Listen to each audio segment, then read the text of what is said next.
What's going on, YouTube? Mac from KleenWerks Premium Car Care and Mobile Detailing here, and today I am going to be detailing my lawnmower. I just got done cutting the grass. I haven't cleaned this thing in around 5 years or so. It originally started with me just wanting to hose it down, put it back in the shed, but I decided to go crazy with it.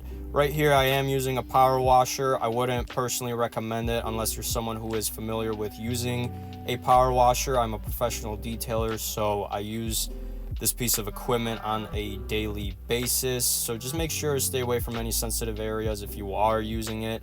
Right here I am using LA's Totally Awesome in a foaming sprayer, getting all the areas, making sure everything is covered.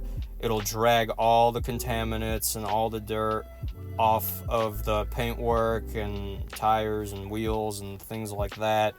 But I'm gonna shut up now. Don't forget to like, comment, subscribe. Enjoy the video. Stay clean.